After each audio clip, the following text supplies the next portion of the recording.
Hello, everyone. I am Sacrabalic, your envoy of hope, and welcome back to Dialogue Tree. Ooh, Hello, everyone. I am ooh, why is that Sacrabolic, happening? your envoy. Ah, Dialogue Tree. 1 week late because I forgot to watch pre-tier. That was on me. I forgot to watch it. So, before we get into the stream, let's talk about the Bev tonight. As we all know, last stream was a TOS violation because I got alcohol poisoning last time. So we're going to try not to get alcohol poisoning this time, and we're not drinking that much alcohol this time. Instead, what I did is we've got these THC beverages came out.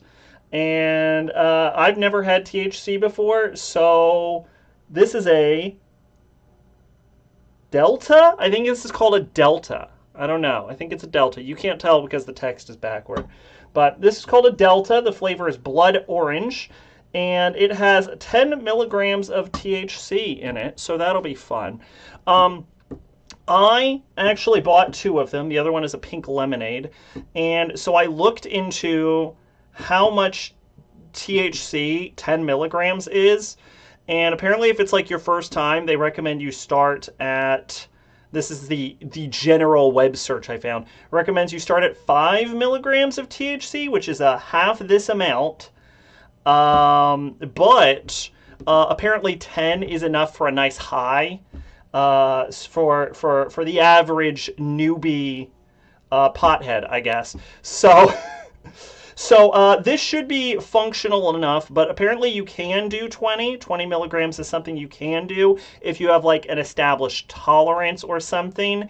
But I've literally never done THC in my entire life or any sort of marijuana product. So I'm pretty large and girthy, so I'm sure 10 is fine. But for safety purposes, let's not go and drink both of them and end up with a fucking pot overdose midstream. Let's try doing not that this time.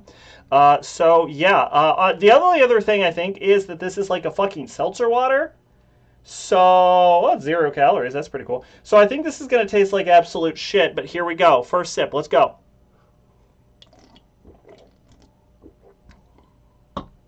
Yeah, that tastes that tastes exactly how you think that tastes. Like that's there's like a hint of orange and it's just otherwise like water flavored. So, if anything, I think my mouth is dry. That's just it's seltzer. It's just straight seltzer. All right, hold up.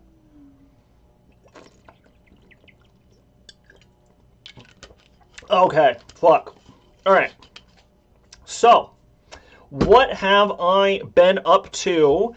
A lot of work, if I'm being honest. And I know I said I was planning to start streaming on Mondays, and that did not happen.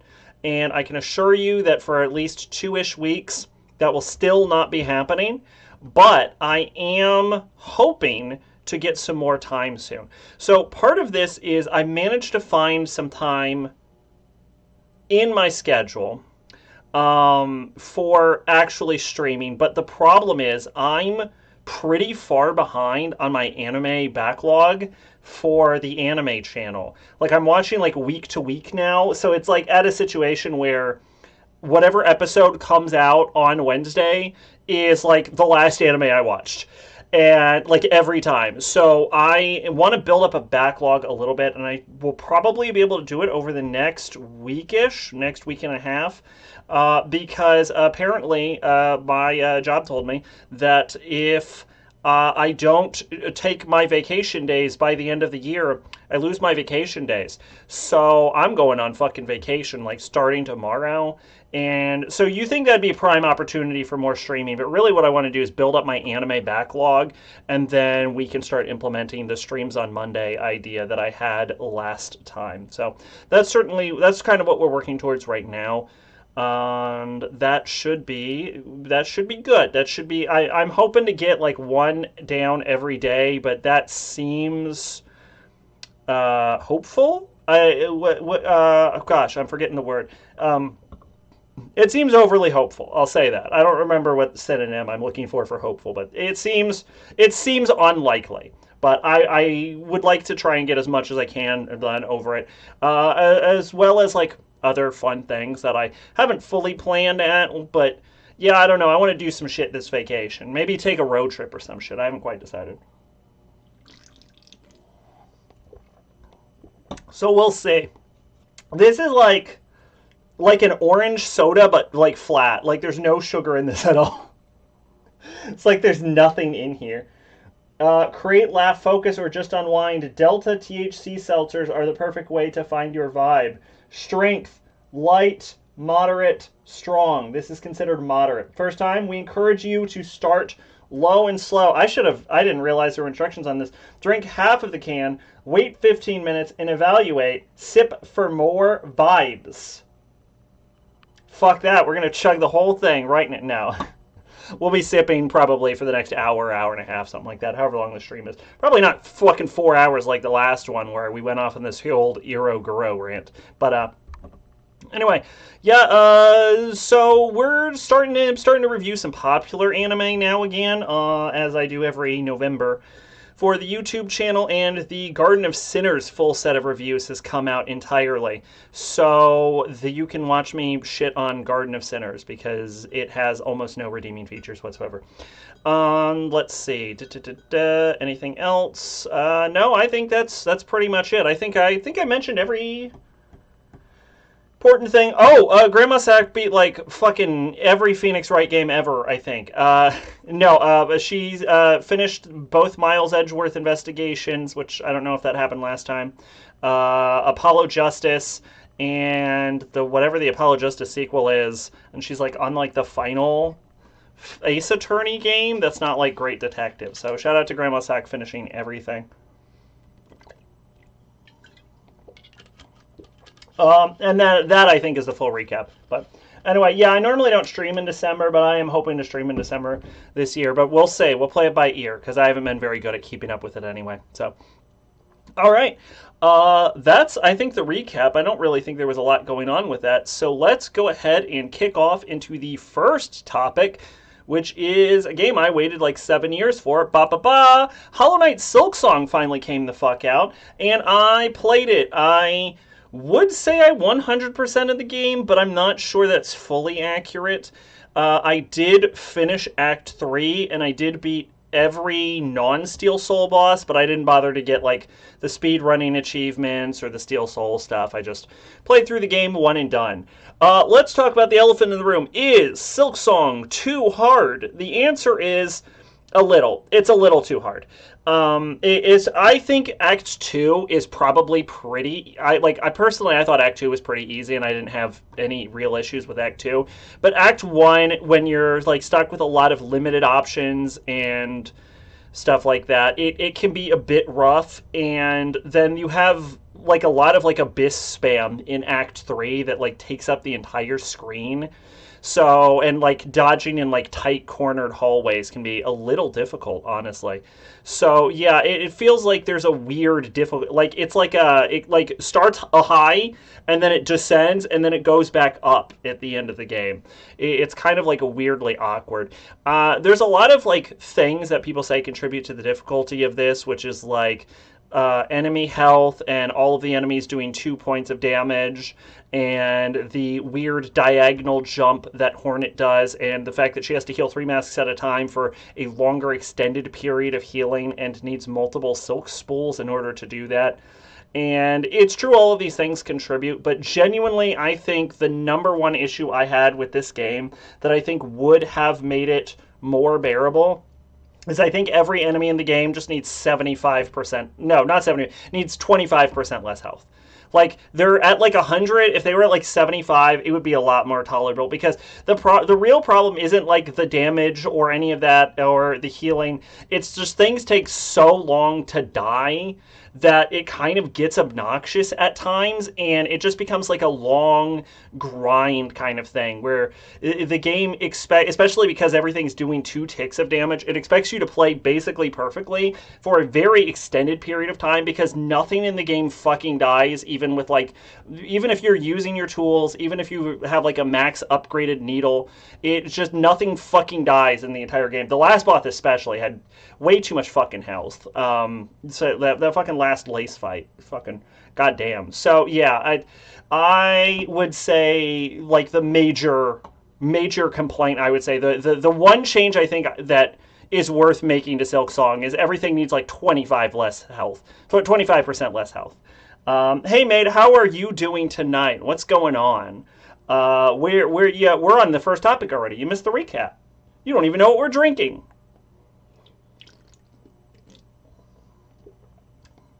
It's THC seltzer. It tastes almost like something. So, you was in the shower. Oh, okay. That, you know what? Fair enough. You got to get clean. Anyway, what, so drunk and high. Yeah, you got me. You got me. I'm drinking. No, you shouldn't really mix booze with, THC, so, I don't know. Watching Batman, the animated series.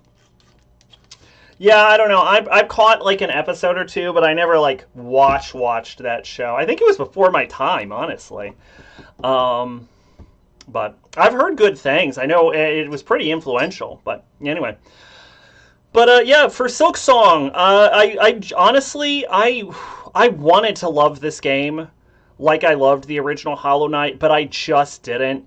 I will say that the diagonal pogo my brain couldn't. My brain fucking couldn't with that diagonal. I know it's like more of like a traditional Castlevania styled one, but I literally fucking can't because part of it's like my muscle memory is so ingrained to playing as the knight from the original Hollow Knight.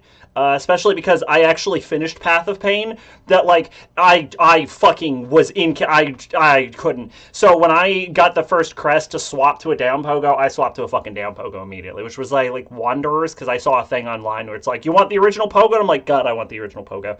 And then I swapped to Reaper, and I mostly stuck with Reaper the entire game. Sometimes I would swap off into Architect or Hunter or Wanderer, depending on the boss, but it was mostly Reaper the whole way. I like the like long wind up. As anyone who's seen me play Dark Souls know that I'm all about that wind up. Introduced Freeze's wife, Harley Quinn, was the first Batman media where Batman deepens his voice as Batman. It was pretty influential. I also know that the Superman equivalent in the same universe introduced Mercy Graves, who has ever since then basically been like the second in command to Lex Luthor. So it was a really good period for like DC media. Although I will say that like that did continue on to later DC movies, where DC's just always like killed it in the animated field. I've heard the new Superman movie's good. Haven't watched it. I don't know. But yeah, I've heard good things about it. But anyway, as for like Hollow Knight, Silk Song, I like that Hornet can talk in this. They don't pull a Persona 2 where they suddenly gave a talking character the fucking silent protagonist role. They like Hornet has a dialogue, and I flipped the fuck out when it happened. I was like, oh my god, she speaks.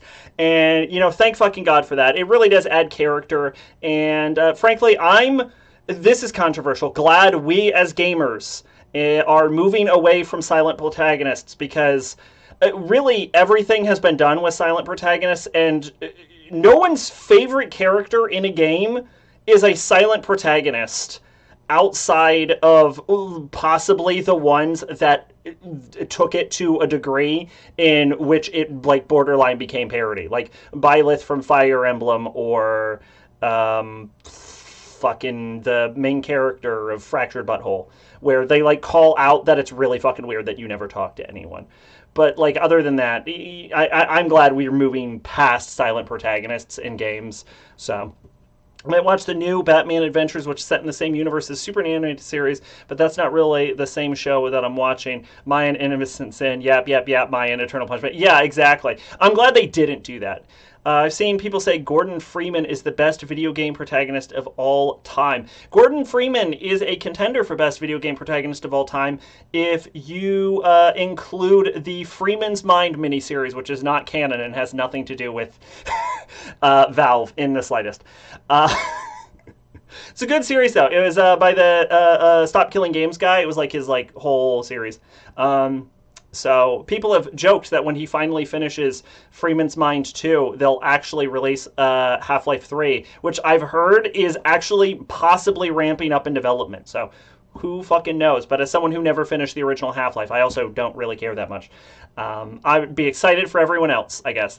Gordon's cool, but he's literally just a blank slate. Yeah, yeah. I mean, that's the thing about like so many like other silent protagonists. Like another thing is like when you look at like the ones that I think are really stand out, it would be like I said, like Byleth or the South Park character that you play as, which act as sort of like parodies, where the fact that they're silent protagonists is considered weird in their own universe.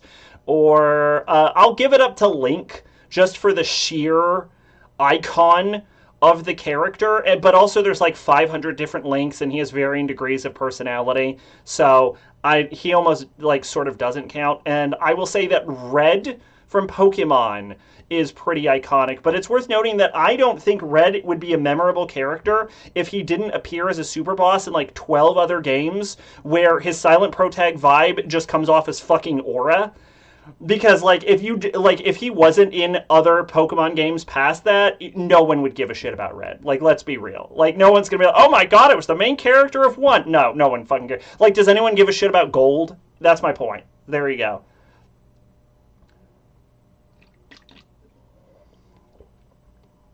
Come on, kid, if you want to play, you need to communicate. He doesn't talk. He thinks he's hot shit or something. South Park RPGs. Those games are like really good. I haven't played Snow Day though. Apparently there's a third one that came out called Snow Day, and I've literally not tried it. So, but I do like that Hornet talks in this game. The combat, I don't know. I feel like what really blew me away in Hollow Knight, the moment where I was like, this fucking game, was Mantis Lords, and I feel like there's just not a Mantis Lords level boss fight.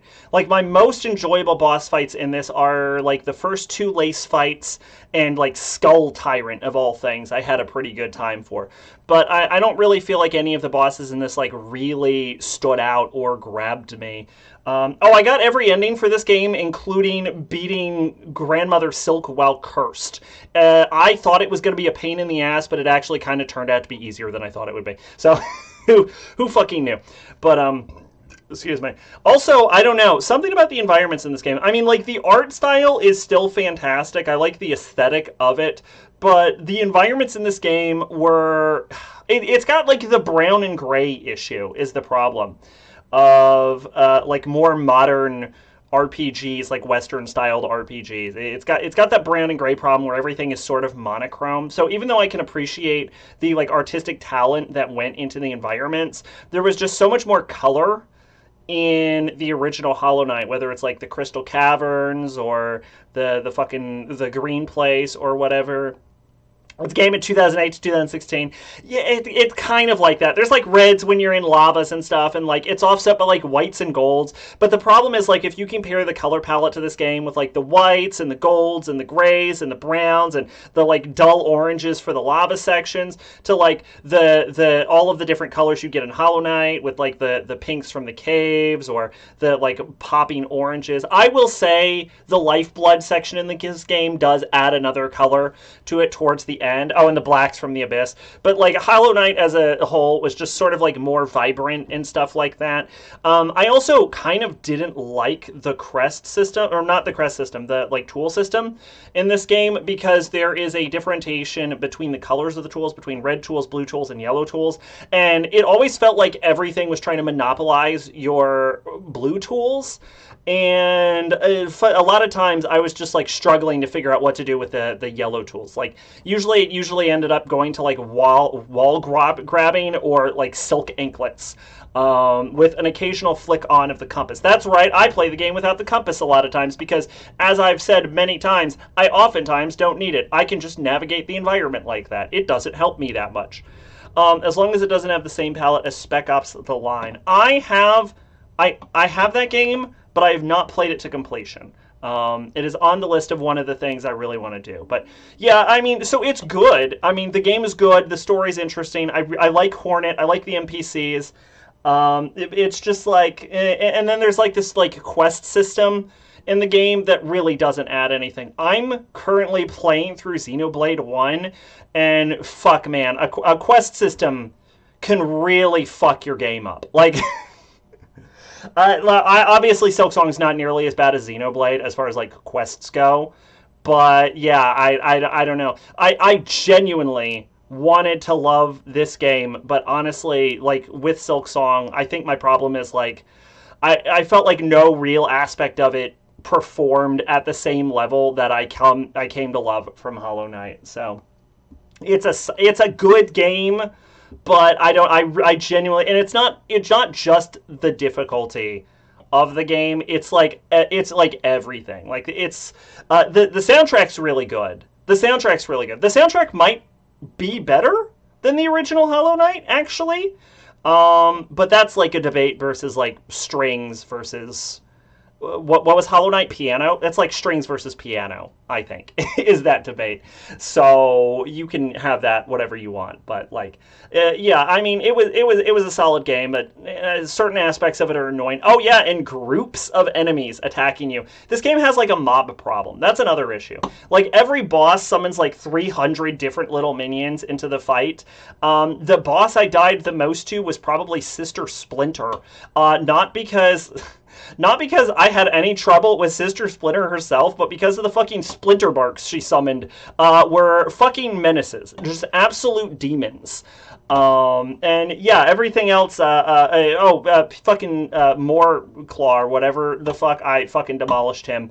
Lost Sinner, no problems. Like every like hard boss that people complain about, I basically like, Savage Beastfly wasn't that bad. I think I beat him like in 3 tries or something like that. Like, so when I say that I think the game is a little too hard, I genuinely think the game is a little too hard. Honestly, people went into like Hunter's March a lot and were like complaining that they were dying all the time in Hunter's March, and like frankly I went into Hunter's March as early as you could too, and obviously it's rough because it's one long run where you have to play perfectly, but you don't need to kill like every enemy in there, so you can avoid some if you're trying to just see the area. And I remember the infamous Hunter's March bench where I got onto the bench and it fucking whacked me for like almost my entire health bar, but I managed to survive it. And I looked at the bench and I was like, okay, so I saw it whacked me the first time, but I am curious whether it will whack me if I sit down again. And in my brain, I was like, it might do that, and I will die if it does that. But also, I'm willing to die to find out this information. And we all know it did. But then I was like, okay, I figure there's like an actual way to fucking fix this, and I looked it up, and it's like, yeah, you fucking whack the thing to the left, and then I just repeated it.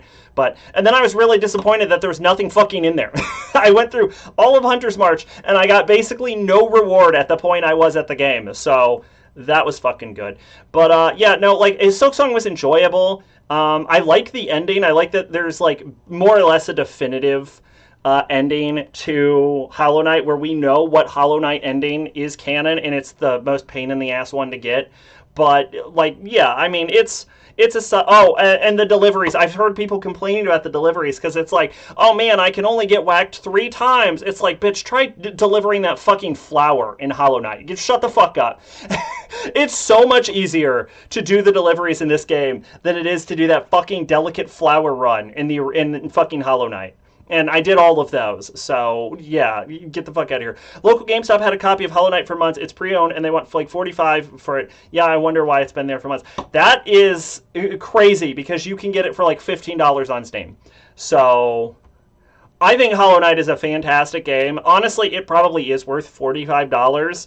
But if you can get it for under $45, and you can get it for under $45, there's no reason to pay $45 for it.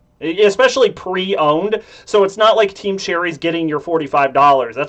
That's all profit for GameStop. And like, man, fuck GameStop. You know what I'm saying? I actually was planning on putting off purchasing Silk Song for like a couple months because I didn't see the immediate reason to buy it immediately. And then Team Cherry's like, by the way, we're selling it for like $20. And I'm like, okay, well, now I can't afford to not play the game at launch. So I played the game at fucking launch because this is $20.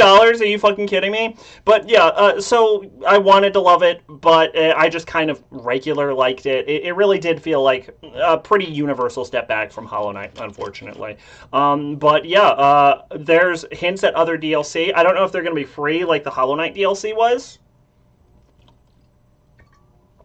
I guess we'll stay tuned. I know a lot of people are looking for like a City of Steel area, or maybe like a re-implementation of like Farloom Bay or something with like the crustaceans and shit, or maybe an expansion for Verdania, or another Lifeblood update. I don't know. I'll keep my eye out. I'll probably play whatever comes out when it comes out.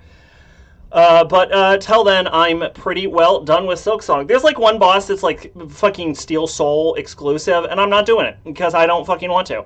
But otherwise, I did pretty much every side quest. I lost Pilby, I believe is the name of the character. I lost fucking Pilby to the fucking Skull Tyrant because I talked to him every fucking time and he never gave me his fucking name. So sucks to suck, biatch. But yeah, I think we're done. I think we're done with Silksong. Moving on to the next topic is Atelier Ellie. That's right, Atelier Ellie. I said I was playing it, and then I had to stop it for Silksong, I think last time, and so I finished. I finished Atelier Ellie. Honestly, you could almost copy-paste my fucking Atelier Marie review to this one. This introduces item quality to the game. Like, there wasn't really item quality in the Marie remake, but this has like item quality where you can do like what's like a blend synthesis, where you like tweak the quantities of items you're using to determine how good your synthesis is, and then you get graded on an like ABC S rank scale, and then like if you like tweak too extreme, you'll like fuck up the production of this. I alchemied everything, and I got the Alchemists of Salberg ending, where Ellie and Marie go on to become legendary alchemists, and they split up, which leads into a non-canon spin-off game that I have not played. As for this, it does feel like they developed the characters a little more. This game feels like it was meant to be a sequel to Atelier Marie. It's very sequel-esque because it brings back a lot of characters from the original Marie and gives harder conclusions to their stories. We get to see a little updates about those characters. We don't get anything from like Rose or whatever, but we do see a little bit more about what the other characters are doing from the original game. So it's nice to have an update. In Ellie, you are essentially playing the fucking polar opposite of Marie, because Marie was famously terrible until they gave her a fucking atelier, and Ellie comes in and is like a fucking straight A student. Like, absolutely a different person. Like, she gets like upgraded to the Meister rank or what have you. We also learn that what's his face, the honor student from the first game, had a crush on Marie. So if you hadn't figured out the hints of that, it gets confirmed in this game. There's like a whole subplot about him having like a thing for Marie. But yeah, I found the characters pretty likable in this. It doesn't feel like you like conclude anyone's story, and there's some shallowness to it. And I think I prefer the simple alchemy from the original Marie game, but I will say that like the introduction of like quality of synthesis wasn't a major dissuading factor. I ended up with like too much fucking time in this game, and I saw pretty much every major event in it, finished all major side quests, maxed out all my friendship for everyone. I alchemied every item, not as best as I could, because I realized at a certain point that I was wasting fucking time, and there was absolutely no reason to try and get max grade on everything, especially the ones that took months and months to synthesize. It just didn't feel worth it to me. But yeah, so the one thing I didn't do is there is a super boss that occurs if you throw a bunch of like like Noose, or is it Noose or Poonies? In the nearby forest, it like shows up and gets met. Unis, it's the unis. It's like the little spiked ball things. If you throw a bunch of them, like a super powerful one comes up, if you throw them with every character and gets mad and fights you. And I wasn't able to do that because the like head of the Royal Guard, like Heinrich, who also was a character in the first game. If you beat him 3 times in the martial arts tournament, he like refuses to ever join your party again. He's like so salty of a little bitch that if you beat him 3 times, he like fucks off for the rest of the game. So I was never able. He was like the last one I needed to throw a fucking uni with in the forest, and he never rejoined my party for the end of the game. So yeah, I had a bit of an issue with that, but otherwise, yeah, I pretty much did everything this game had to offer. It was pretty good. Do I like it more than Marie? Probably not, because this one felt a little grindier. There was a lot of like quality of life improvements in Marie that I think if this were to be in this one might put you over Marie, even though I do think this game goes on for a little bit too long, because this game can go up for like 6 years, whereas Marie went to like 5 years. But Gus did mention that they're probably going to remake this game. So I bet the remake is gonna spank pretty hard. I bet it's gonna be a pretty solid remake. So I would say when that happens, probably check that out. But knowing that they're intending to probably remake this, I would also say you're probably safe to skip the original in that case. I doubt you'll be missing anything. I'm sure that'll be a pretty solid improvement over that. Let's see. After this, I believe, is Atelier Lily, is it? Which I can't play because there is no... I can't play because there's no translation for it, neither official or fan translation. It is unfucking playable unless I learned Japanese. Classic Atelier problem. So apparently Lily is a prequel to Atelier Marie, so it occurs before Marie and Ellie. Ellie is a direct sequel to Marie. And apparently at the end of the Alchemist of Salzburg ending, or theoretically the Legendary Duo ending, I like to argue Legendary Duo is possible because that was the ending I got. Marie like goes around alchemying the shit out of people as an adventurer, and she like saves Ellie's town with elixir. She like elixirs the shit out of the town and like saves everyone. And so Ellie decides to become a alchemist, to one, find Marie, and two, to be like Marie.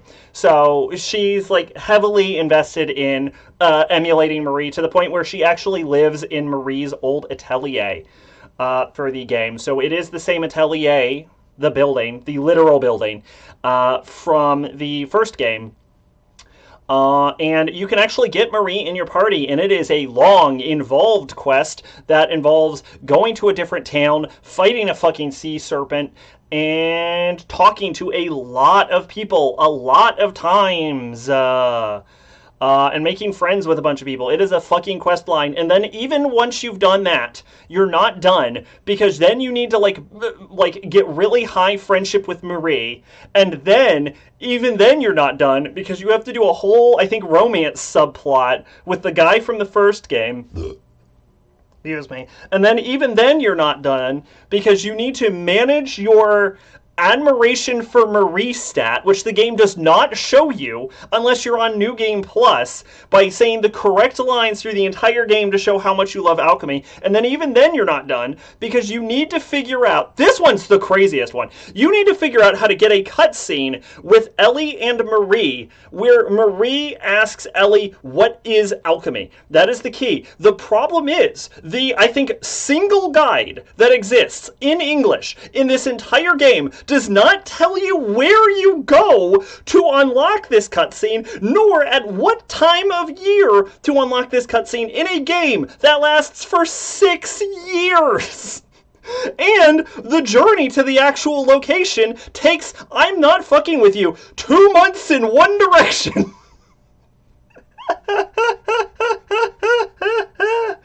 Woo!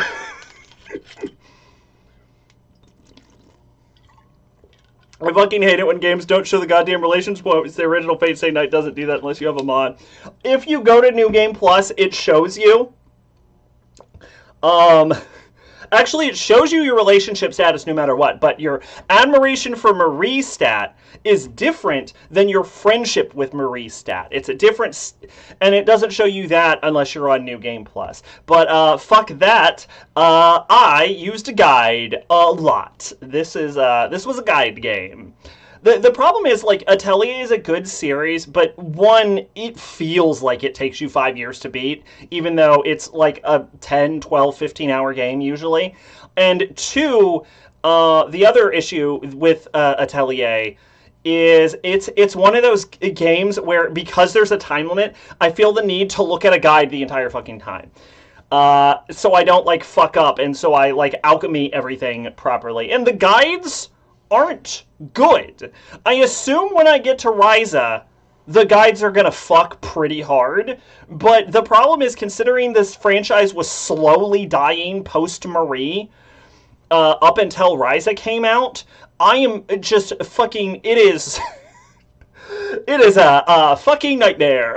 They suck. The guide, so far every guide has sucked. I will say the Marie guide was better, but the Marie guide was specifically for the remake, which came out post Ryza. So yeah, rough fucking time.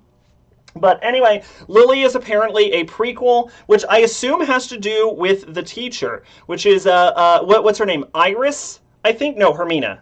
Hermina? One of those is correct, which was the teacher of Marie. Anyway, her fellow student shows up in this. She's like the evil alchemist. They have a rivalry. That plot goes nowhere. Like every Atelier plot goes fucking nowhere. And yeah, so I think Lily probably, every Atelier I've played has a horrendous guide. Yeah, this one doesn't buck that trend at all. The Marie guide was okay. The Marie guide was okay. I didn't listen to it super strongly, but it was fine. I imagine Ryza, being the game everyone cares about, it probably has a pretty solid guide, and I wouldn't be shocked if Yumiya has a solid guide also. But that's a lot of Atelier that you've got to get to before you can get a game with a good guide. That's like basically the whole, you gotta get through almost the entire series before you get a game with a fucking guide. So also, I think one of those doesn't even have a time limit, so I don't even think you need a guide. I think one of the Ryza games has no time limit. I know I thought the time limit was a universal mechanic, but apparently some of the later games don't have time limits, which is fucking battle. Atelier feels like it'd be a miserable to 100%. I don't know. I pretty much did it. With Marie, it wasn't that hard, and with Ellie, it's probably not that hard if you go into New Game Plus. As long as you're New Game Plus in it, you could probably do both pretty easy. But anyway, yeah. That's another thing that I think sort of fucks over the Atelier franchise, is there's no consistency. They don't all have the same battle system. They don't all have the same alchemy system. They don't have the same characters. They don't have the same setting. They don't all have the same calendar system. They don't have the same way ingredients function. The only through line in Atelier is, I was going to say that the game was called Atelier, but actually, Monica Mina breaks that trend, and Atelier Iris doesn't let me say that the main character's always female. So, the only through line, I think, in the entire Atelier franchise is that alchemy has something to do with the story. Hey, Gust, maybe that's why your franchise was dying. Oh, boy, I just realized... There's no, these games are random as fuck. My brother was telling me earlier today the original Lego Batman has a data file that costs 4 million studs to buy, and all it says is the end, a real spit in the face for the completionist.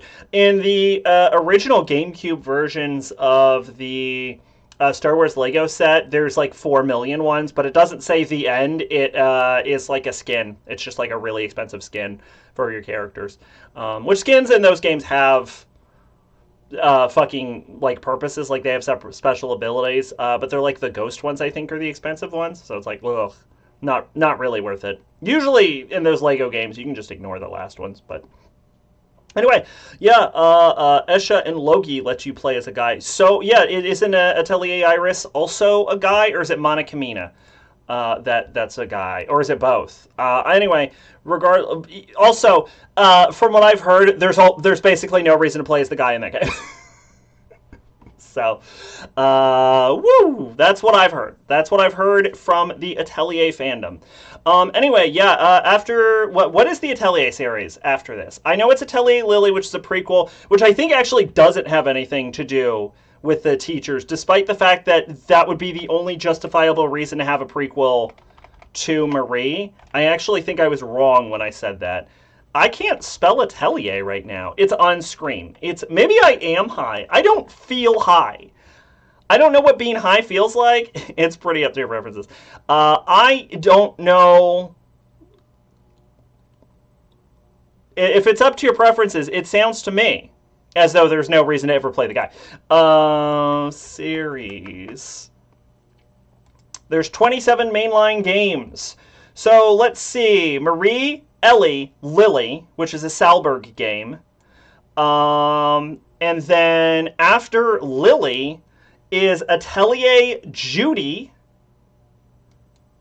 and Atelier Violet, which I think is just Atelier Violet, which are the Gramond sagas. And like Lily and like Violet, there's no translations for these games, like at all.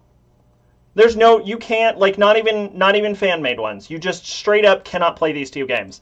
The girl is a psychopath, so there's that. That sounds pretty great. That sounds pretty gay. So yeah, I can't finish the Salberg because you can't play Lily, and you can't play Judy or Violet. Now, the interesting thing about Violet is when you hear people talk about what the best Atelier game is, you basically get one of the following answers. You either get Atelier Violet, Atelier Rorona, Ryza 2, or Yumiya is usually one of the four answers you get. And you might have noticed that one of those was Atelier Violet, a game that I just said has no fucking translation in English. So, good job, Gust. Apparently, arguably one of the best fucking Atelier games is you just straight up can't unless you speak Japanese. Hooray! I was told I should play an Atelier game because the protagonist has the same name as me. So after 5 seconds of Googling, I learned it's untranslated. Thanks for the recommendation. Apparently, it's one of the best ones. Never fucking know. So...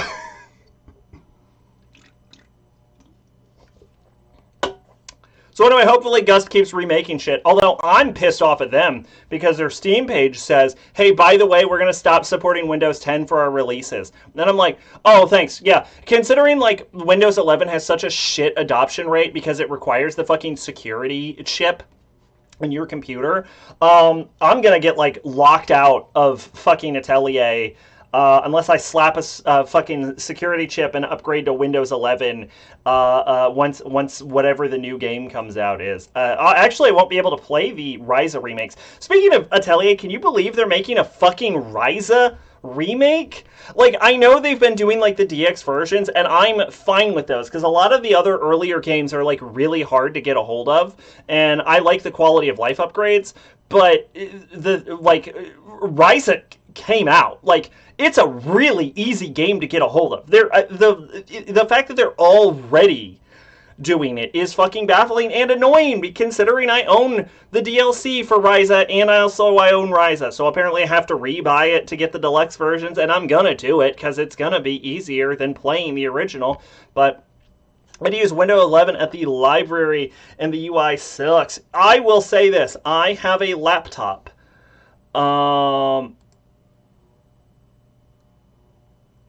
Unmute your microphone source in Mixer? Fuck the fuck off. I will say this. I have a laptop that runs Windows 11, and the search bar being in the center of the screen is apparently something you can get rid of. So, but Zach, how else can the Gooners who never played an Atelier game prior lust for Ryza in 4K quality? It seems too soon. I would hope that they do deluxe versions of Ryza. It just seems Like the game. When did the last Ryza game came out? That's. Oh no. Oh my god. That can't be correct. That cannot be correct. 2023! 2023 was when Ryza 3 came out, and they're already doing the deluxe remake? You don't need that. You don't need that. It just can't. This is some real fucking Last of Us is getting an updated copy on every fucking console imaginable kind of shit. You know what? I have an emote for this. Thanks for the gift sub. I woke up. Yeah, it's 2023. Get the fuck out of here. And it released on Switch in 2025. It's still available on Switch too. Why are we remaking this? At the rate they're doing these remakes, they're gonna do an Atelier Yumiya remake before the next Atelier game goes out. We're not even going to have another Atelier game before we get another remake at this rate. It's fucking wild how rapid they're going through these. Anyway, yeah, so back to it. After Lily, which isn't translated, there's Judy, which isn't translated, then there's Violet, which is apparently possibly the best one, and it's not translated. And then is Atelier Iris, Eternal Mana, a game that I have heard from every Atelier fan who has ever played is not good. And the whole trilogy sucks ass. And also I think it makes me play as a boy. Get the fuck out of here. I don't want to do that. So yeah, I'm because apparently as the series was slowly dying post the Marie, they wanted to appeal to a male audience now instead of just a female audience. And it did not work. Did not work. And then there's Monica Mina, which I hear is actually not bad. I hear it plays very little like an Atelier game, but I hear it's not terrible. And then we finally get to a real Atelier with Rorona. So as I continue on to my journey through the Ateliers, that's what we've got going so far. So anyway, I think we're good with Ellie. Monica Mina might as well be a different series.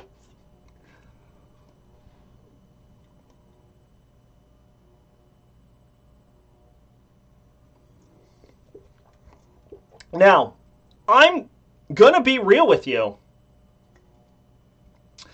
I have never been high, except for one time in middle school where Mama Sack taught me how to snort nitrous.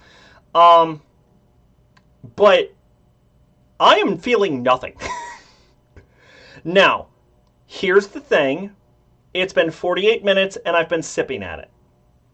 So, from what I've heard, like edibles and stuff take a while to hit.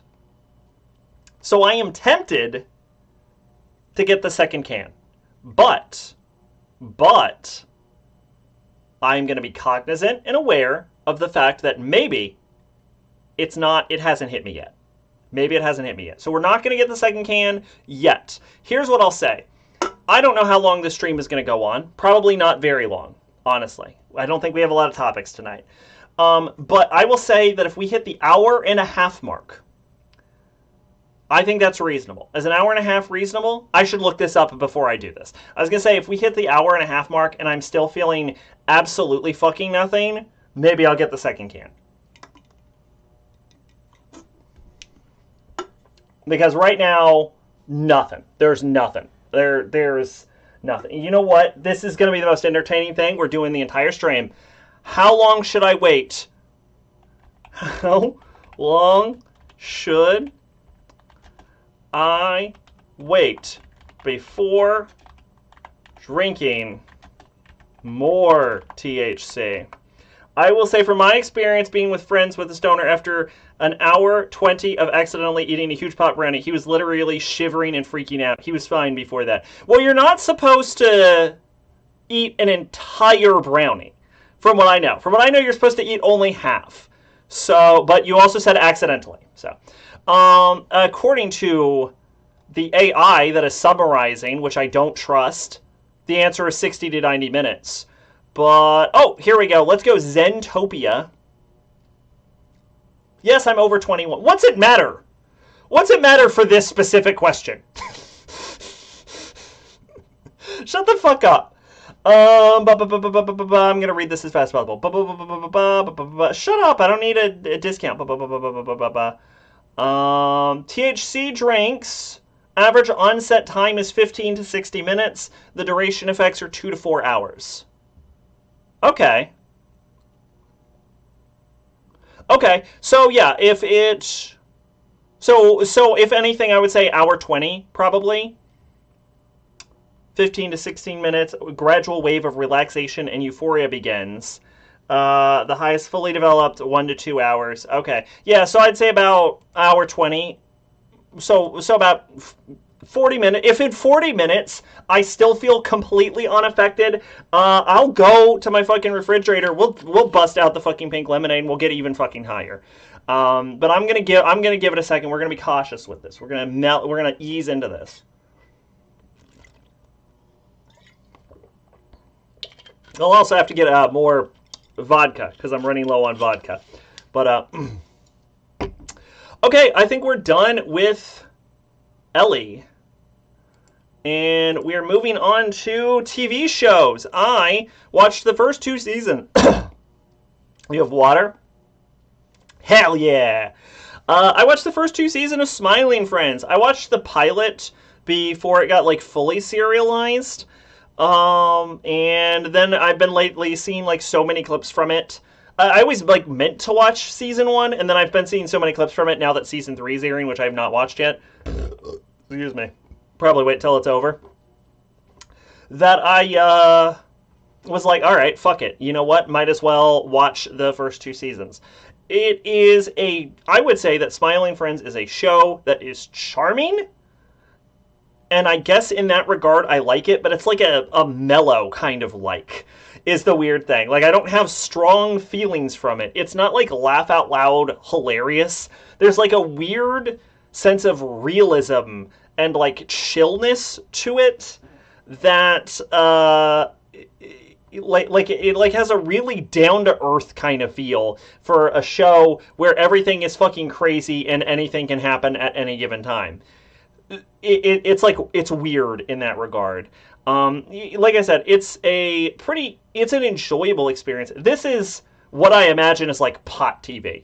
Is what this feels like. Like, it's like you sit back, you got a big bowl of Doritos, and you smoke a joint and you watch Smiling Friends. Like, that's what it feels like is sort of the intention for it for me. But, yeah, I mean, do I have a lot to say about this? Not really. I think I summarized that pretty well. Smiling Friends feels like it would be better if the episodes were 5 minutes long. I don't know. I don't really have much issue with the length, but the episodes are already short, yeah. I don't have much issue with the length, but yeah. I think we're done. I think I'm fucking done. I don't know. The first do I have anything notable to say about the first 2 seasons of Smiling Friends?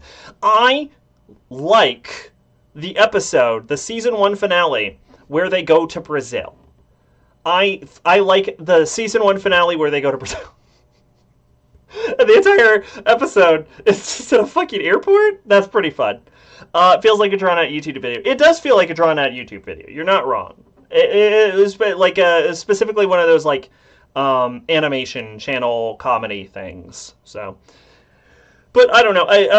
One thing I will say is I appreciate the diversity in animation types. A lot of characters are just like shamelessly in a different animation style, using a different method than the others, and that's just like how it works. Like sometimes it's like claymation or something. I've seen a clip where it's just like a regular guy.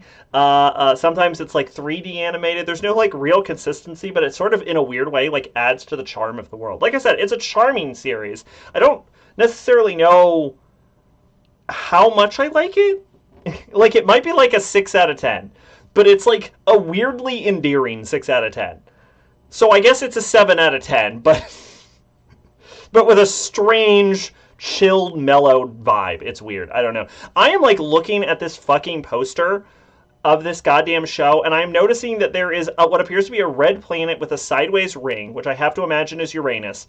And I guess it would be Jupiter. No, it's probably Jupiter. I'm going to say Jupiter. I'm going to change my answer to Jupiter. But there's also just like a cube in the sky, and I don't know what's going on with that. And I've been trying not to bring it up while talking about the show, but since we're about done with the discussion, I feel I have to bring up the fucking the fucking cube and the planet. What is up with that? Okay. I'm still not high. This is how I normally am. I feel completely normal.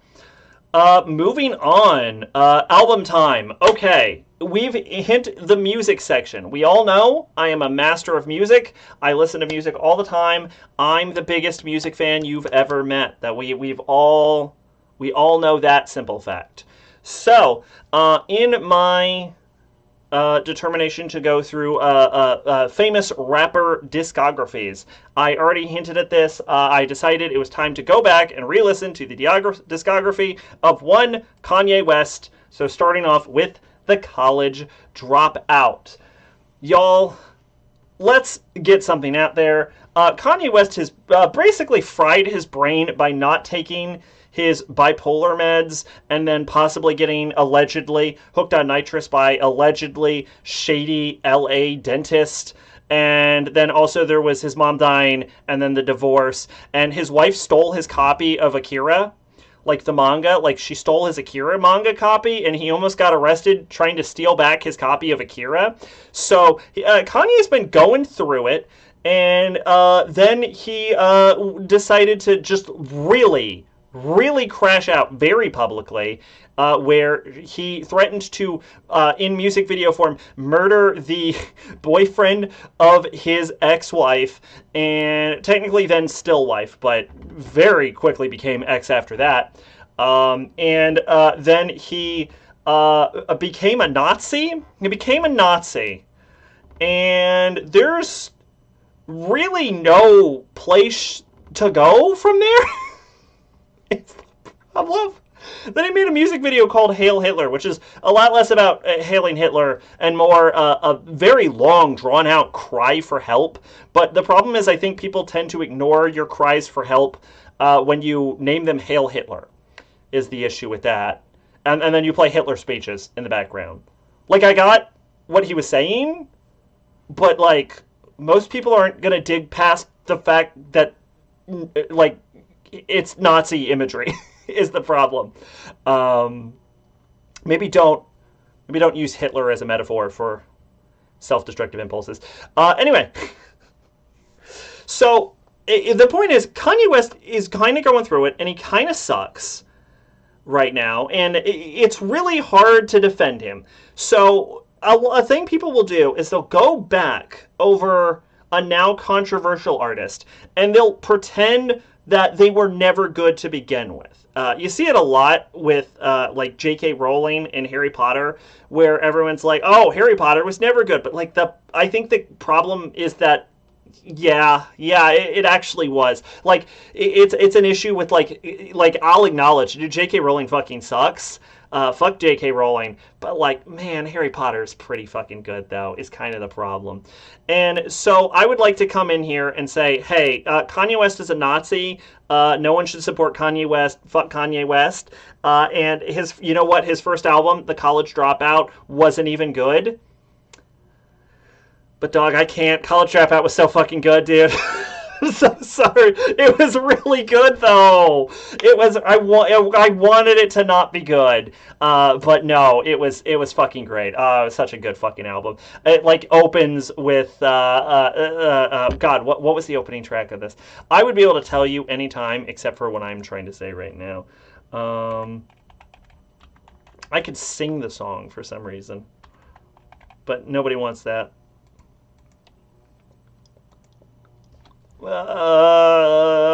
Hurry up.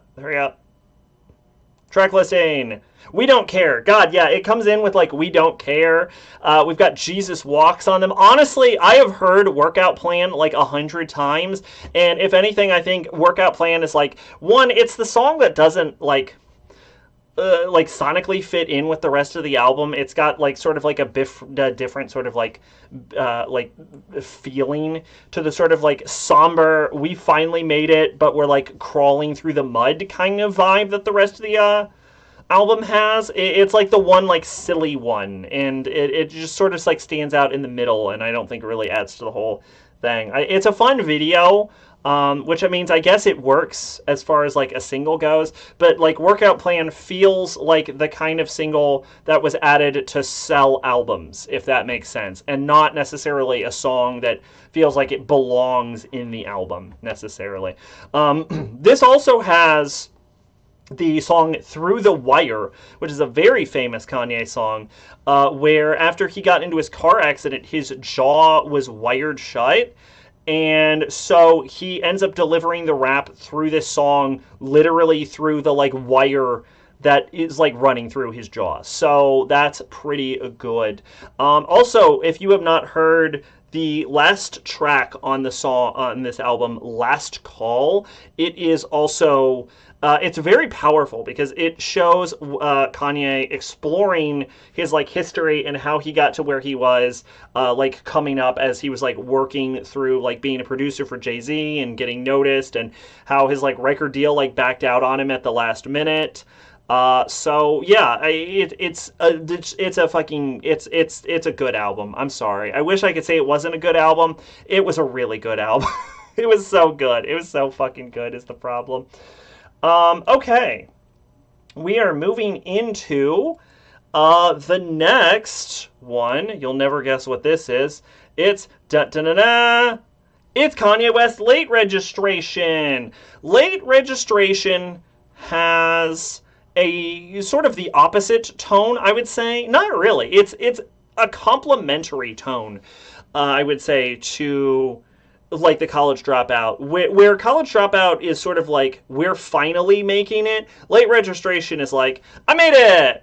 And it's sort of like a celebration-esque album, with some downers in it, like Diamonds from Sierra Leone and stuff. But otherwise, this is almost sort of like a celebration of what's being accomplished in, post like College Dropout. Obviously, some really iconic songs in this one, like "Touch the Sky" and "Gold Digger," and I guess "Hey Mama" and "Diamonds from the Sierra Leone." There's, I think, some, what was it? "Gone," I think, was the song in this one that I just didn't really vibe with. The thing is, as, like, powerful as this album is, I will say that it does feel a little more generic, I think, than College Dropout, and it feels a little less personal. Obviously with exceptions for, like, "Hey Mama" and stuff, but yeah, the other thing is like in this we get less of a flair for Kanye's personality, and less of his history in that, and I don't know. It feels like this one missed the mark a little bit more. I actually liked Late Registration a lot more the first time I heard it, and this is one of the ones that where I'm like, oh, I'm not sure this is fully aging the best. So not that I think it's bad by any metric or what have you, but it didn't hit me like College Dropout. So yeah, that is Late Registration. Here is an update about me. Is that I'm hungry. That is the change, and I ate before the stream, and I'm still hungry. So I think I'm getting my first weed symptom, which is the munchies. And I'm going to be honest, if the only thing this drink does to me is make me hungry, I'm going to be fucking mad. Especially because they were not cheap, by the way. They were not cheap. All right, yeah, let's kick us into graduation. I forgot to click the button. Maybe I am high. If this is what being high feels like, why the fuck do people do it? I just feel like a moron who's hungry. I feel like a hungry moron. Okay, yeah, so Graduation is the next Kanye album, and it's good. The problem with Graduation that I have is it's got so many songs in it that are like famous and well known and good, that it almost feels like an album full of just really good singles. Like Graduation feels like a greatest hits album, and less like a full auditory project. Nope. Synthesis? Ooh, losing a word again. Whatever. You know what I'm saying. Like it doesn't feel like it comes together as like a whole story like Dropout does. So, but apparently every song on this album was designed to make it sound like it could play in the center of a stadium. And yeah, this one's a lot more loud, a lot more celebratory, a lot more bombastic. And there's definitely some good ones in this. Obviously, like some that really stand out, like "Good Morning" and "Stronger," which parodies with the music video Akira, but also he paid for the Daft Punk song "Harder, Better, Faster, Stronger." Like he owns that song because he paid for it specifically to make Stronger. And Flashing Lights. Flashing Lights is so fucking good. I will also say that I was kind of into the song Barry Bonds, which is considered one of the weaker songs in the album, I think. But, like, honestly, I don't know. I kind of vibed with it. It just sort of hit right for me. So, yeah, there you go. That's Graduation by Kanye West. What did I say about it? Oh, yeah, I said it didn't feel like a cohesive whole. Yeah, no, that's accurate. Okay. Well, what's after Graduation? Isn't it My Beautiful Dark Twisted Fantasy? No, it's 808s. It's 808s and Heartbreak, which defined music for like 10 years after it came out. Oh my god, it's also shorter. 51, 58. Okay, I'm going to say something controversial. I'm going to say something controversial. My ideal length for an album is like 40 minutes. Now, is that being influenced by the fact that 40 minutes is the length it takes me to walk around my neighborhood? Probably. But I do feel like I tend to enjoy shorter albums more, especially when you get into like the hour-long ones, or God forbid, like the hour 20s, or there are albums that are longer than that. It feels to me like you're getting to the point where they're just like throwing everything in the kitchen sink at you, and it just it feels like you get a lot of misses. The problem when you go for really long albums. That's what I want is like short, tight albums.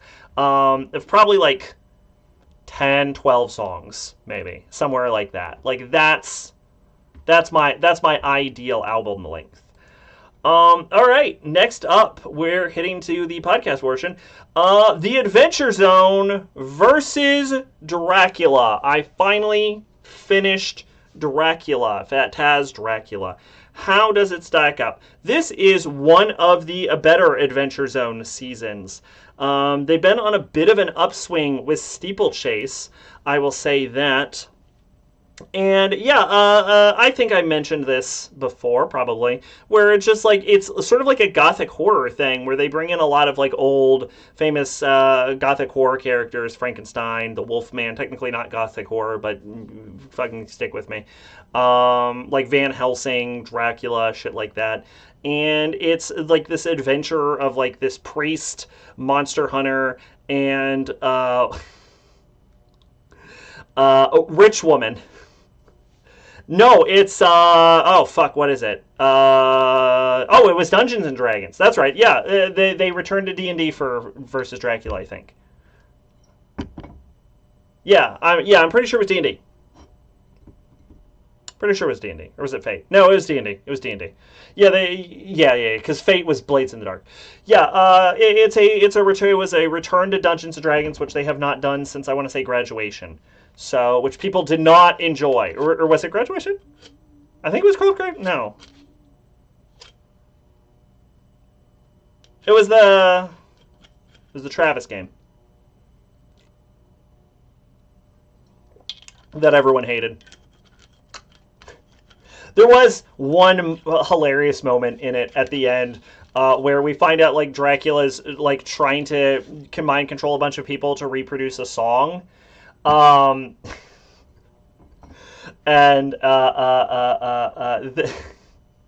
Fuck. Justin's character was like, he's trying to do the mash, the monster mash, and Griffin was like, I'm gonna. I have like half a mind to like end the stream right now and rewrite the entire end of the campaign, and it was. I mean, obviously you have to watch it, but it's fucking hilarious. So yeah, versus Dracula was a pretty good upswing. All of the characters were likable enough. They weren't explored very well, which was apparently intentional on their cast. Apparently, it was like a silent handshake they had that they weren't going to get into the character drama that I guess partially dragged down Ethersea. But personally, I think the real issue with Ethersea is that I don't think Griffin likes running episodic stories like that. I don't think he liked the whole conceit of multiple choice missions for Ethersea. But anyway, yeah, does not matter. Versus Dracula was a fun time, fun conclusion. I loved the whole skit about Excalibur makes you the King of England thing. It was just a fun, endearing time. A real return to form from the McElroy brothers coming off of some of the more controversial seasons. So we are at 11:10. An hour 10 into this stream, and I think the worst thing that this pot beverage has done to me is make me hungry. The real problem is that we're entering into our last topic in a second, and I just ran out of vodka. The real problem is we're entering into our last topic, and like, even if I stop and go get another drink, you know what I'm saying? It's like, well, the stream's going to be over at that point. I might still get it just for me, but this is coffee. I'm at coffee now. I add cinnamon to it. But yeah, I don't know. Unless we get on like a real banger of a topic. I don't know. Probably. I'll keep you posted in Discord. I'm not sure. Anyway, last topic of the night, and the topic that forced me to delay the podcast a week. It's Anime Dartboard. The segment of the podcast where we discuss a anime selected 2 months ago. You had 2 months to watch pre-tier. So hopefully you watched pre-tier. The segment podcast where we talk about a pre-selected anime that is a maximum of 350 minutes that has been dubbed in English because it makes it more approachable. You was gonna, well, but, yeah, it's always an excuse, audience. Anyway, pre-tier in English is also referred to as like the new story of Snow White or something, which I want to be clear, I feel like we can all agree, since we all watched this, is that this didn't feel like the story of Snow White to me in the slightest. One could say that the like Leaf Knights are The Leaf Knights are the seven dwarves, I guess. But instead of seven dwarves, it's like the seven sexy boys that you're supposed to want to fuck. Especially the children. Yeah,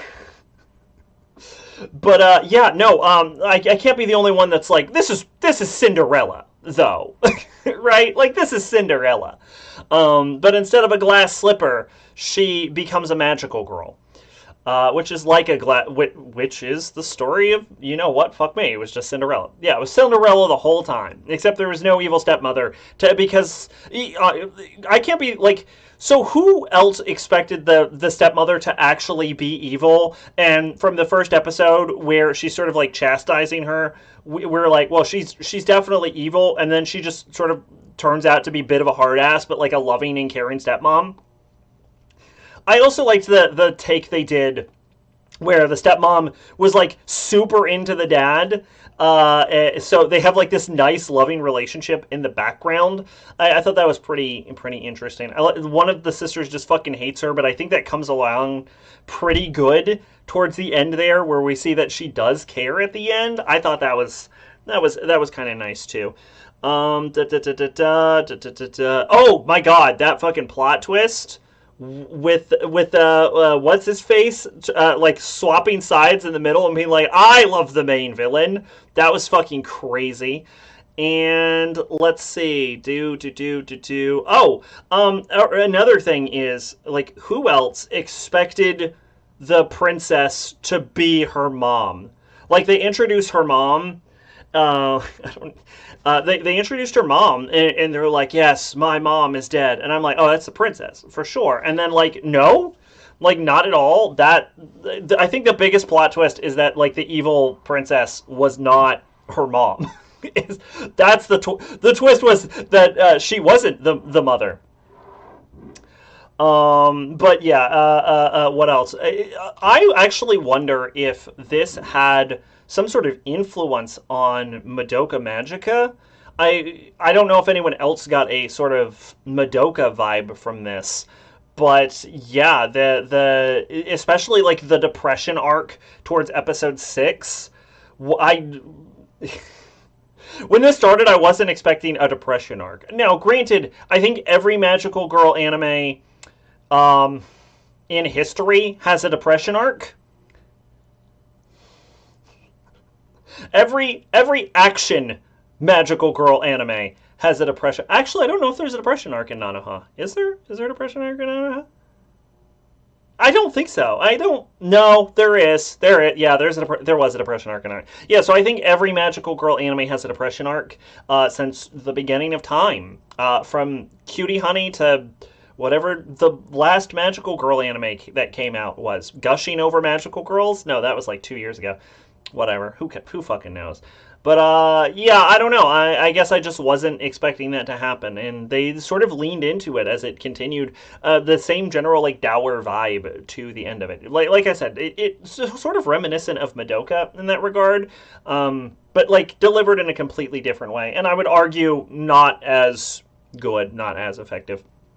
But solid character design. I actually think the main character's character, like her design, is pretty simplistic, but it works super well in emotion.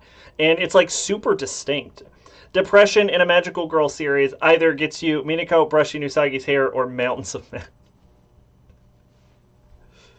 I mean, in pre-tier, it was like chill. It was like PTSD mixed with depression, and it was like a pretty chill. Like I say that not like I say that in a way that it's not like overdone. Like for example, in like Sailor Moon, it's just like a someone who is fucking mentally broken. Whereas the depression arc in I was gonna say Madoka, but honestly, I can't. Yeah, you know what? Yeah. The depression arc in Madoka, where mommy. Can I talk about this? I shouldn't. Should I? Fuck it. Where mommy fucking kills everyone. That's there. There's your depression arc, and there's arguably it's hard to say if there's like a depression arc in Madoka, because really anything after episode 3 could be the depression arc in Madoka, I guess. It's arguably the show itself is the depression arc. I don't know, but there's no like stereotypical like sad swinging like dead-eyed fucking 1,000 yard stare. It's the whole series. Yeah, but like traditional sad on a swing 1,000 yard stare, like absolutely mentally distraught and broken character. Who may or may not be lashing out violently. We don't really get that in this at like any point. Possibly because the entire show has to deliver a premise, and we do, and it's what Sayaka? It's Sayaka. We do get a depression arc in the show, and it's Sayaka gets the depression arc. I just realized everything I'm describing happens to Sayaka in Madoka Magica.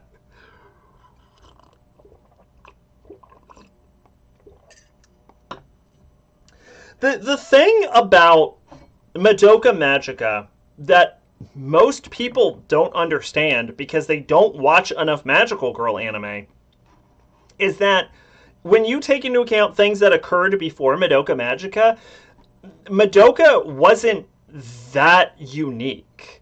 is the thing. Like, people act like Madoka Magica is a fucking complete subversion of the magical girl genre.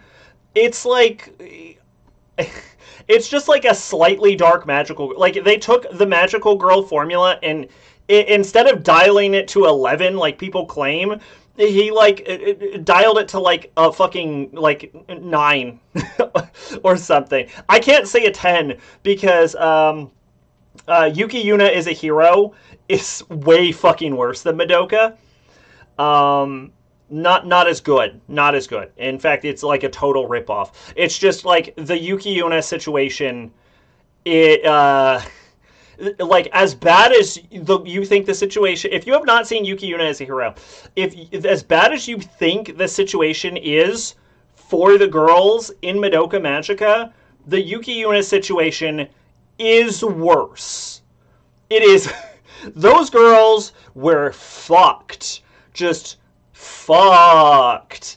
So I would say that's a 10, and like Madoka's like a 9. But like really, they just turned the dial of the formula from like a 7 to an 8, or from like a 7 or 8 to a 9. Like he just went one up notch. It's not even like that different than Sailor Moon, frankly.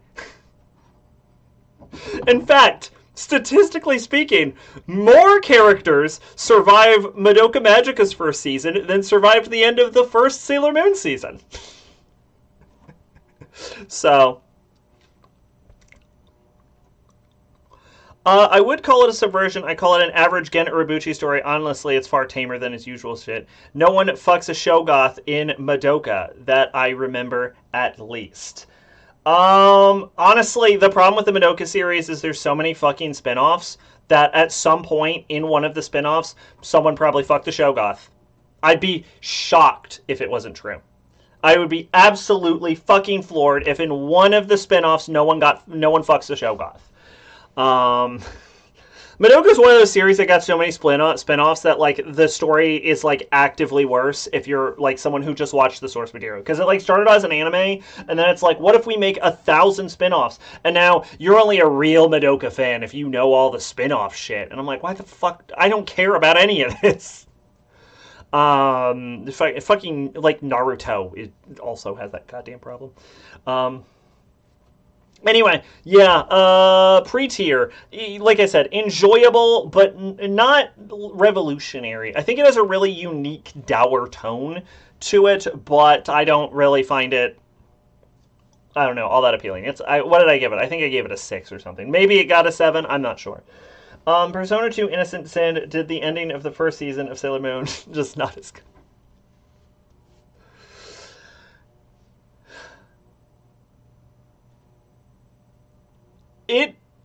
It's similar, but I will say that the cast of Persona 2 survived the end of Persona 2, so technically speaking, Persona 2 also had more survivors than the end of Sailor Moon. If most people have not seen the finale of Sailor Moon Season 1, everyone fucking dies. Everyone in the whole planet just dies. Including the main cast. Everyone is a fucking corpse. And they play it real serious, too. Like, you watch every individual member of the main cast fucking die in combat. It's fucking wild. I think someone froze to death while trying to, like, get to shelter in the middle of the Antarctic. It is crazy. I really didn't think that. The best part about that is, if you actually know the story, the best part about that is at the end of the finale of Season 1, the prequel, in like the sequel, no, the trailer. At the end. At the very end, there was a trailer for Season 2 where they're like, by the way, we're confirmed for Season 2. And you know the production team were sweating fucking bullets at that finale because they're thinking, oh dear God, we killed the entire cast. How the fuck are we gonna do Season 2? Oh, I will also say that if you sneakily chop off the very end where they reveal that everyone on Earth got reincarnated within 50,000 years, if you snip off that little end bit and you just showed someone the first season of Sailor Moon with zero context, you could do irreparable damage to someone's understanding of that series. Like, every time... Every time they see a fucking Sailor Moon shirt, they just like start crying because I'm like, I can't believe they killed everyone. That's what someone with an impressionable person they know. Go do that. Go just absolutely someone who knows someone who has not seen Sailor Moon. Go fuck with their heads and do that. Do that thing I just said, where you just cut off the last part where they reveal the incarnation and you just let that ride.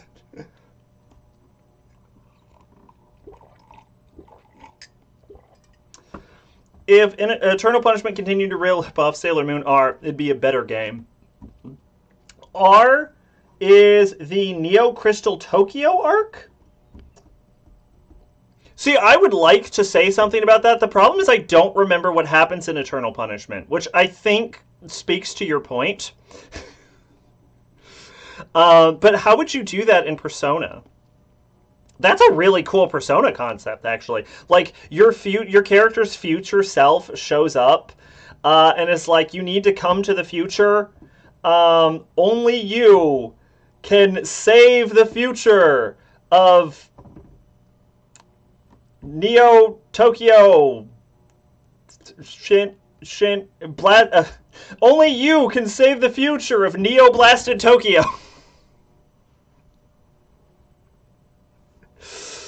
That's a bit of bad how Eternal Punishment is. And then you just fight, I guess, aliens. Right? Wasn't that it? It's always aliens. Yeah, from the new moon or some shit. R's not the best season of Sailor Moon. That's S. Fuck, Sailor Moon S is so good though. Sailor Moon S is so fucking good. Sailor Moon S is better than pre-tier.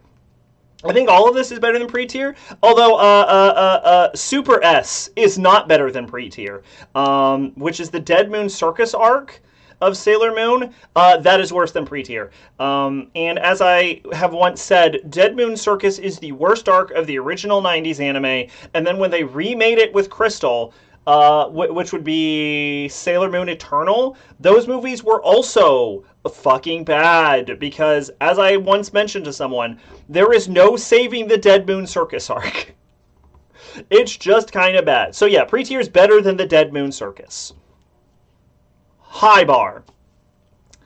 Eternal Punishment is half doing innocent sin dungeons in a different order, and then half fighting the New World Order, and after you kill the big bad, Narlithotep comes and goes, hey guys, I haven't been in the game at all, aside from one mention of me. Anyway, don't forget about me, we gotta fight. Y'all, we've hit it. We've hit an hour 30. So, apparently, this pot has already supposed to have hit me. And I feel nothing. Like I said, I think I'm hungry. And that's it. I've never done THC before. So I don't have a tolerance for this. So unless this is getting absorbed by my mass, I have no idea why nothing is happening. But, yeah, alright. Well... Anyway, pre-tier. Anyone have anything else to say about pre-tier? I feel pretty talked out about pre-tier. I feel like we're good. I feel like we've got it. So. Alright, let's go ahead and turn that off. And Wheel of Names, Anime Dartboard. Let's spin that dart. Shuffle. A shuffle. A shuffle. And then it ended with Tatsuya going back to Innocent Sin World, which begs the question if Innocent Sin World still exists, then what was the point of erasing everyone's memories in the first place? I assume it's, like, destroyed. I think that's the idea. But, let's give a spin.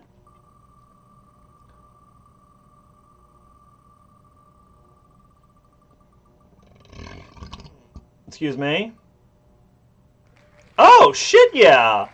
Megami-sama. Fuck yes! I read this manga for a good number of volumes, like from the start to the end, and I want some more conclusion, although from what I understand the TV series does not do the conclusion. Did I mean TV or did I mean the original OVA?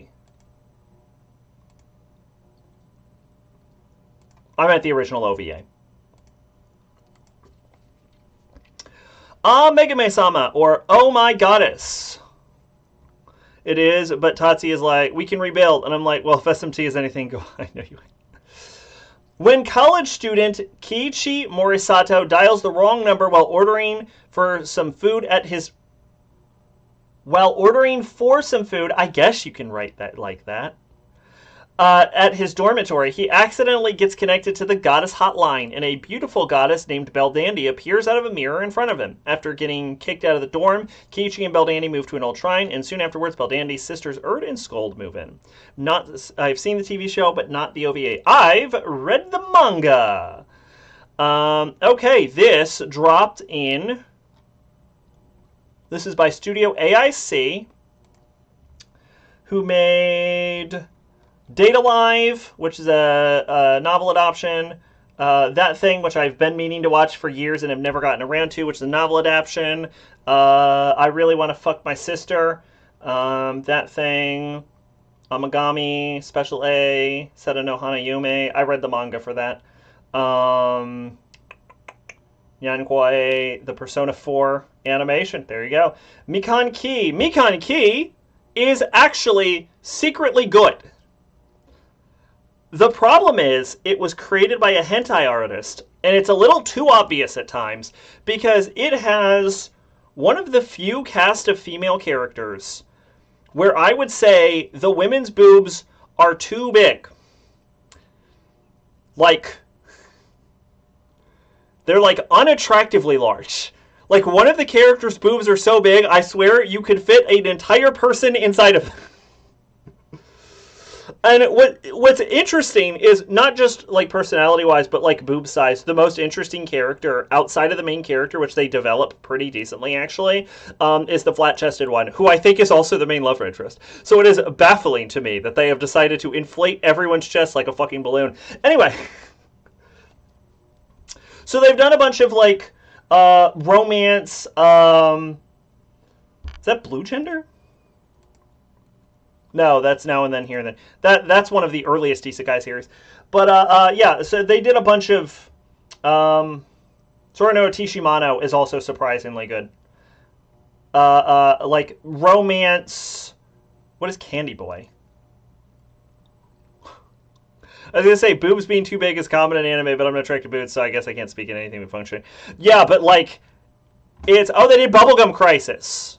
Oh, that's pretty. I mean, they are too big. They are. Can we? Oh God, I was gonna say, can we look up images of Mikan Ki? And then my brain said no. You will get porn. That is you will get just porn. See, the problem is, as big as these tits are, I want to be clear. These girls' tits are the size of, in what would be any other anime, the largest tits in the, like, so occasionally you get slightly larger if it's like a total MILF, but like as far as like high school girls, this is your biggest chested character in basically any other anime. And I need to be clear when I say this. These are the small chested girls. I can tell this made by a hentai artist by the way the tights are shaded. And the thing is, it's pretty good. Like, if you can get past the tits, you would be surprised at how good it is. Same thing with Sora no Tishimano. Who, I want to be clear, you know what? Let's go back one more level. Let's go back one more level, because I want to pull up Sora no Tishimano to prove my point that Icarus... Let's get an image of Icarus over here. There we go. That Icarus, one of the chestiest characters in it, has boobs that are smaller than the Mikan Ki characters. There we go. I am confident that is the chestiest character in Mikan-Ki. And it takes that to fucking reach one of the smaller sets of boobs in Mikan-Ki. And this is like the chestiest character in Sora no Tishimano, which is also an ecchi series. So when I say that Mikan-Ki has a problem with the characters having too big of boobs, we needed to be clear that no, the smallest boobs are like the size of the largest boobs in something else. I want to is this this is Girls Love. I will read the plot of that to myself off stream. You know what? We'll read it once we're done with the dartboard. How about that? We'll add in a bonus segment. Boom. Anyway, this is done by AIC. You've got 30-minute episodes, 5 episodes. So what is that? 2.5 hours? I don't know. I didn't do the math in my head. I just guessed randomly. Don't judge me if I'm wrong. And this is directed by Hiroki Goda, who I've heard of. I've read enough bad hentai manga to recognize trans. Hiroki Goda did... Can we sort this by how important the position is? No, we can't. Animation director for Marshall. Oh, so he's still doing it. This man's still out here. As the anime director and character designer, best known for directing Oh My Goddess. So he fucking peaked in the 90s, but... let's see. Storyboard, animation, key animation, animation director for episode 19 of Recreate. Wasn't that the recap episode? Am I wrong? That was the recap episode, wasn't it? Wasn't episode 19 the recap episode? Usagi Drop, which I believe is the story that was a cute father-daughter story and then turned into the daughter wanting to fuck the dad. Is that correct? I'm pretty sure that's Usagi Drop. Amagami, he did some special direction for Special A, character design for, and chief animation director for a lot of, I was right, yeah, for a lot of Bloom Into You. God, he really, I can see why he's only famous for, he's done a lot of animation directing and character design. Please Teacher, surprisingly decent, but take that as a sort of lukewarm recommendation and not a decent in the way that Mikan-Ki and Sora no Tishimano are actually surprisingly decent. Amagami, he did, what, I really don't think he's directed anything other than, like, apparently he can animate, but I don't think he's directed anything. Lord El Malloy, apparently this is somehow connected to Fate Stay Night. Because I think, like, it's about Weaver or something, which Weaver was an okay character, but I don't think we need multiple anime about the man. Every single person who adapted that manga personally leaves out, like, the last 3 to 4 volumes. Sometimes you gotta do that. Sometimes you have to leave out the ending because the author didn't know what the fuck they were talking about. Key animation for that 90s JoJo adaptation I didn't see. A lot of key... He's been in the industry forever. He worked on the original Urusei Yatsura.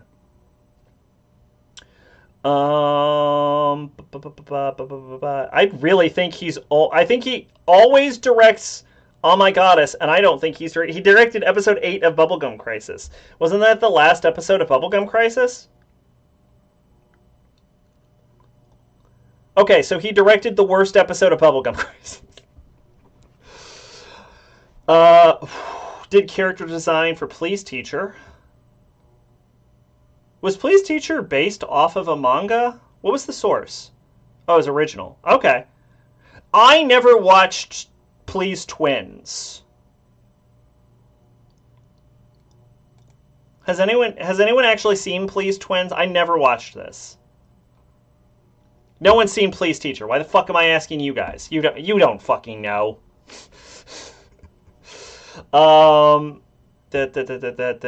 Speaking of Please Teacher, I am dangerously close to getting the pure achievement on Anime Plus, like mal achievement list. I'm like falling out of ecchi rapidly. Like every time I watch anything, they really don't make ecchi anime anymore, and just because I watch like whatever's coming out, minus a few years, I straight up like they don't make anime like they used to. What is Mugen Hunter Fedora? Dream Dimension Hunter Fedora. This came out in 1985, which means I've already read it and it didn't sound good. Okay. Man, I love that. I love knowing that. I love knowing I don't have to give the time of day to fucking shit anymore. Oh, he directed one other thing that wasn't Oh My Goddess, and it was Landral, which was a Josei series that came out in...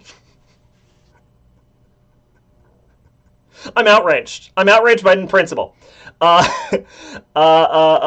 Which came out in 2017.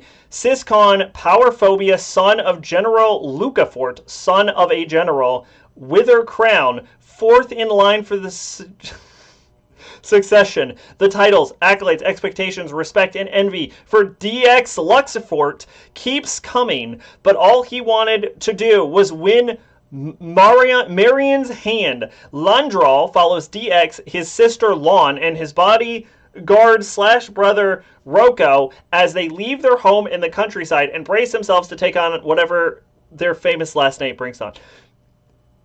That is the worst description of anything I've ever heard. And this came out in 2017, and there is apparently not enough people with this on their list for them to have created an official rating. How many people have seen this? How many? 157 people have seen this. I doubt I could find this anime if I really wanted to. Wow. Anyway, yeah, Oh My Goddess is fucking famous. Everyone knows Belle Dandy. Bare minimum. You might know Erd. I read the manga growing up as a kid. I really enjoyed it. And yeah, there's not a lot to say. I don't like. Why did I add this? We know why we added this. So there we go. Jose, when I'm trying to read a romance manga and it starts a relationship with rape, gotta check the tags and then see Jose. It makes all sense. So yeah, no. You probably have also seen like Erd. Just because she's a famous older sister, dark-skinned anime character. And I don't know how popular Skuld is, but there you go. Yeah, 5 episodes, 30 minutes each. Genres are comedy, romance, supernatural. You got it. You got it. You can watch this. You can all watch this. You can watch it. You have until January. You've got time to watch this. Watch if you watch what is it? 10 minutes? You watch 10 minutes every day and you'll still get it done by January. So anyway, yeah, we're done. I'm not high. Everyone said, if you're a beginner, you only do 5.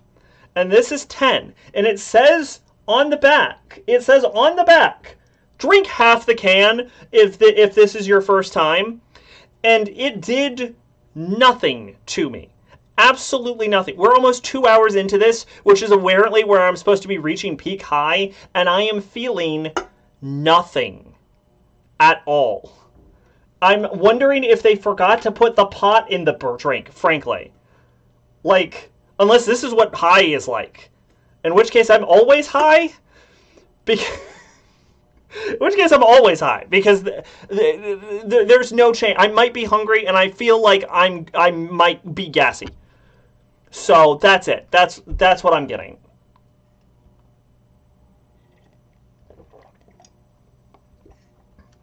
Anyway. That was it. That was Dartboard. That was the end of the show. Thanks for stopping by, everyone. Yeah, like I said, I'm going on vacation for like 2 weeks, and then hopefully I'll be able, over the vacation, to have watched enough anime to stock up adequately for the coming months, and then we can probably maybe in December, maybe in December start streaming again on Mondays, where I want to just do a big whole batch, but we'll play it by ear in that place. And yeah, I have no other announcements. Oh, no, wait. Yeah, actually, I should bring this up. If January is the next stream, then that means this was the last stream of the... Well, this wasn't necessarily the last stream of the year. This was the last dialogue tree of the year.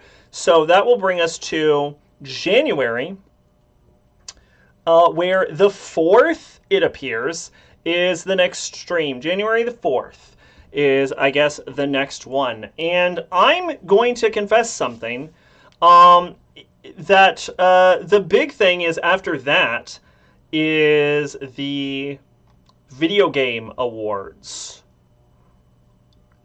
The Dialogue Tree Awards. It comes up after that. And the problem I think I have is I don't think I've played enough video games this year. Is sort of the issue. Here it is, 2025. What have I even played this year? Echoes of Wisdom, Genealogy of the Holy War, Poison Control, Necromunda, Space Marine. Okay, maybe I played more than I thought I did. Atelier Marie Remake, Silk Song, Atelier LA. No, that's still not a lot. We're going to be running in a shallow pool. And I'll probably have Xenoblade done by the next podcast. Excuse me.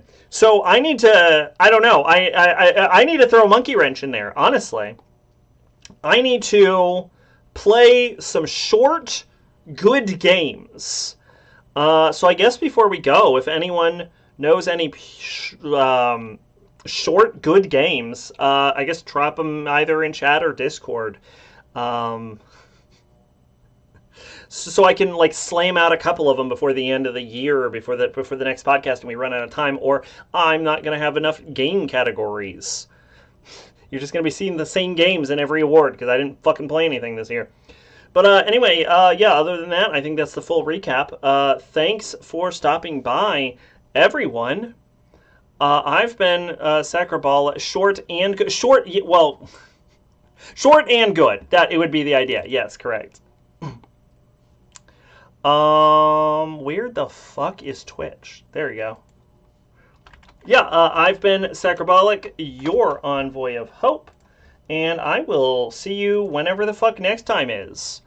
Bye-bye.